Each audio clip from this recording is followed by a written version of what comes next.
Hey, and welcome to another episode of Back from the Future, where we talk about technology from the past, present, and future. Now, today we are going to be talking about digital IDs, especially in the UK. So, at the moment, what's happened is they were going to roll out digital IDs for everyone for free or whatever it is. And this was to help combat, illegal immigration stroke people who are working illegally, mainly immigrants. And so there's been a big backlash, and the government's had to back down because they've realised, wait a minute, this maybe isn't the best time to roll this out, because in the end of the day, whether you're aware of it or not, especially in the West, incrementally our freedoms are getting taken away by technology. Slowly, I mean, you'd have to be blind not to see it. And thank God that this piece of legislation, although it's not gone, it's been held back a little bit, because the infrastructure's been put into place. And again, it's the same old big tech companies that are behind all this. The whole hardware infrastructure of all this, it's Nvidia's got a hand in it. There's going to be data centers storing all this information, isn't there? And you got two big companies, Palantir and Oracle. Now, Oracle, good friends with a good friend of the UK, a former Prime Minister by the name of Tony Blair. And this lovely character was responsible for spreading the lies about Iraq having weapons of mass destruction. And because of that, over 1 million people lost their lives in Iraq for nothing. And now what's happened is he's popped his head round, and he's become good friends with Ellison of Oracle. I think the infrastructure's been put into place for digital IDs. It's like I said, I think it's going to be rolled out eventually in most of the Western Hemisphere, and all that data they've got on everyone, and it all gets connected, and everything, what we like, what we dislike, what we do, what we don't do, where we go, and everything is, if it isn't already being monitored. Now, obviously I'm not a big fan of this at all, and I think that the state is so power hungry, and what most people need to be aware of, politicians are not your friends. They're there to, especially the more right you lean, the more they seem to be serving, and historically they've been serving donors and other corporate interests. It's not. It's almost like it's like, as I mentioned before, the cow shed scenario, where a corporation takes over a cow farm and basically bleeds the cows dry of milk, while still trying to feed them, a little bit of food or nothing. And I feel this is what's happening, and a lot of people don't realise. Especially with the whole thing about digital IDs is like, they say they want to crack down on immigration, and so this is the argument they use. And the way I look at it is, once they violate the rights of immigrants, they end up, it almost becomes cannibalistic.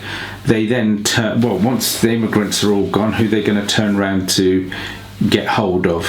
The very people that voted for them. And we're seeing that in the West now. It's very self-serving, very self-interest. They don't really care about you as a human being or what your needs and wants are. in a way, and I don't, whether I feel uncomfortable saying it, but it's almost like when a country takes care of its marginalised individuals, whatever that may be, there's a buffer there to. There is a buffer. Once that buffer is taken away, they'll come for you without a doubt. And again, this is happening now. If you look in the West and you see, Gestapo-like officers, stroke people knocking on car windows, walking into restaurants, even people's houses, asking for the papers. Authoritarianism is afoot now in some places in the world, and they're trying to bring it here as well. That thing, what I believe is, especially in the UK, the government will use the power of will manage immigration so they can get into power. But in one respects, what happens, for example, if the UK goes to war? If you kick out loads and loads of immigrants out of this country, who goes to war? Especially if it's, for example, with Russia. Who do we send? Well, the immigrants are gone. So what we do is we call up former members of the army, and who've retired, and it just goes back and back, and then it's down to, if you've got family, it's your kids end up going to fight for these wars because of some politician's agenda. And so in a way, if you want to protect your kids, and I don't like saying this, you need as many people in this country who are happily going to go and fight for the country. And and then what happens, for example, if you kick out immigrants and loads of people who are native to this country go and fight the war, like they did in WW1 and W2, there's a massive shortage of people. And what do? We get the immigrants to come back in again. And so it's a self-fulfilling prophecy in a way. You kind of need them, but the politicians are telling you this is why the country's the way it is. And no, immigrants really do bring a lot for this country, and have done historically since World War II. They come in, start up businesses because they don't want to claim the dole. I mean, they may do initially until they get on their feet, but they all get together and set up businesses because they want to make money. They have a very survivalist instinct, whereas in the West it's more consumerism. They're more producerism. They produce the goods that we like to eat, like Indian food, Chinese food, whatever. That's just a little example there. So in a way, we need to. You can tell how much you'll be looked after by a government that looks after its marginalised individuals. If they don't have any humanity for them, that once they're done, they won't have much left for you. It's kind of like imagine having a house and you're willing to burn the house down just so you can rule amongst the ashes. That's what these modern day right-leaning governments are like. And in this country anyway, Labour and the Conservatives, or even Reform, they're two cheeks of the same backside. The money's coming from the same place, the same donors are funding both parties, and it's the same over there over the river, whether it's the Democrats or the Republicans.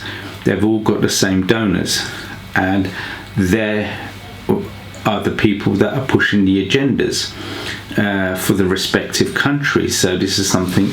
But moving away from from politics, you've got Palantir, you've got Oracle building vast data centers to store all this information and to keep tabs on you, and it will become a security state where you can't take, can't go to the toilet without them knowing how much urine you've produced. It is what it is. Enough of this rant for now. Hopefully we'll be in the next lot of videos. I'll be getting back to my normal stuff of doing product reviews, but I thought I'd have a little stint of talking about technology and what the tech bros are getting up to. And hopefully you enjoyed this video, and I'll see you guys soon. If you liked this video, please feel free to subscribe to our channel, press the bell notification button, and get notified when a new video comes out. Please leave a thumbs up. If you enjoyed this video, please leave comments and let us know what your thoughts and suggestions are for future videos. And we will see you in the future, if there is one.